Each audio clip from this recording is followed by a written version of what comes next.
ላስተዋውቃችሁ እህቴ ናት ማርቱ በሪሶ። እኔ ደግሞ ማሬ ብዬ ነው መጣራት።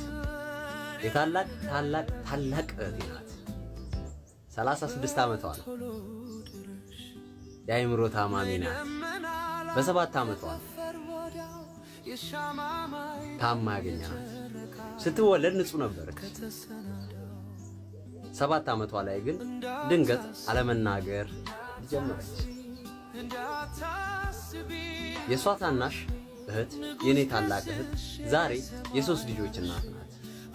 የቤታችን ታላቅ እህቴ ግን ይሄው ሁሌ መሳቅ፣ ስታለቅስ አይተናናቅ፣ ሁሌ ፈገግ ብላ ምትውለው። ማርዬ ማሬ የኔ ታናሽ ወንድም ደግሞ ልክ እንደሷ የአእምሮ ታማሚ ነበር። አሁን ካረፈ 2 ዓመት ገደማ ሆኖታል።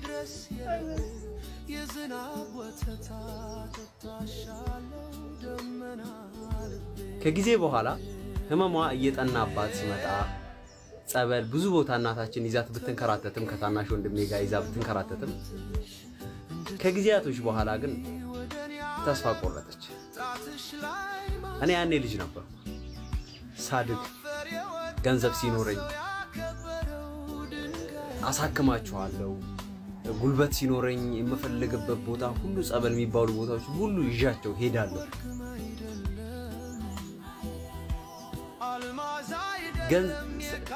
ገንዘብ የማግኘት ወይንም ደግሞ ገንዘብ ጋር ባልደርስም ገንዘብ ማምጣት የሚችል ጉልበት ሲኖረኝ ታናሽ ወንድሜ አረፈ። መንፈሳዊ ህይወቴ ደከመ። በቃ ጸበል ይዣት ሄዳለሁ። ሳድግ ስል ደግሞ መንፈሳዊ ህይወቴ ደከመ። እሷም 36 ዓመት ገደማ ሲሞላት እዚህ እድሜ መካከል ነው ያለችው። ከእህልና ውሃ በቀር ከኛ ምን አላት የሚል በቃ ተስፋ ቆረጠ። አሁን እየኖርን ነው እና ህይወት እንዳሰብኩ አይደል አባቴ። ህይወት እንደታሰበው አይደል።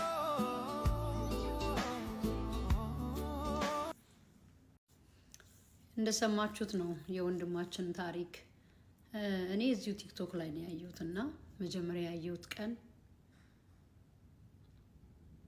በጣም ላይክ እንደማቀው ሰው ወይ ደግሞ እንዳንድ በቃ የሆነ ቤተሰብህ በዚህ ሁኔታ ሲያልፍ የሚሰማኝን አይነት ስሜት ተሰማኝ።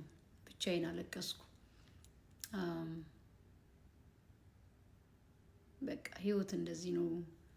እያንዳንዱ የራሱ የሚያልፍበት መንገድ አለው። አንዳንድ ጊዜ ገንዘብ ብቻ አይደለም ችግርን የሚፈታው፣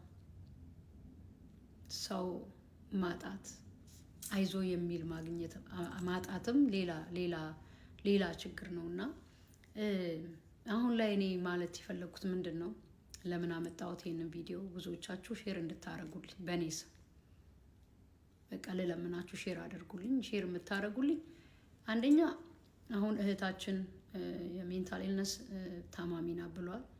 ገና 36 ዓመቷ ነው። መታከም ትችላለች። ስለዚህ በዚህ ዙሪያ የምትሰሩ ሰዎች ወይ ደግሞ አይምሮ ህሙማን ጋር ገብታ መድኃኒት መጀመር ትችላለች። መድኃኒት መጀመር ችግር የለውም። በቃ መድኃኒት ትጀምር። ተመርምራ ሜንታል ኢልነሱ በዚህ ሌቭል ነው ያለው ተብላ በዶክተር ታይታ መድኃኒት ትጀምር። ማን ያውቃል ወደ ህይወቷ ትመለስ ይሆናል፣ ወደ ራሷ ትመለስ ይሆናል። እና ይሄንን እንድታደርጉ ደግሞ ዶክተሮች ብቻ አይደላችሁም። በዚህ በኩል በዚህ መንገድ ልታግዙት የምትችሉ በዚህ ሄልዝ ኬር ላይ የምትሰሩ ሰዎች በሜንታል ኢልነስ ዙሪያ የምታውቁት ነገር ካለ በሱ እንድታግዙት፣ ሌሎቻችሁ ደግሞ አብረነው እንድንቆም የት ሀገር እንደሚኖር አላቅም፣ በሚያስፈልገው ነገር ሁሉ አብረን እንድንቆምና እህትየው ድና ወንድምየውን በዚህ መንገድ ነው ያጣው። የአባቱን መሞት ሲናገር ሰምቻለሁ። አንድ ተስፋቸው ለቀረችው እህቱ እሱ ነው።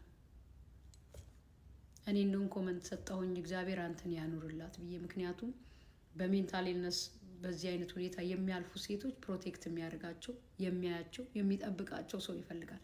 እናትየው ደካማ ናቸው፣ እሳቸውም ታማሚ ሆነዋል።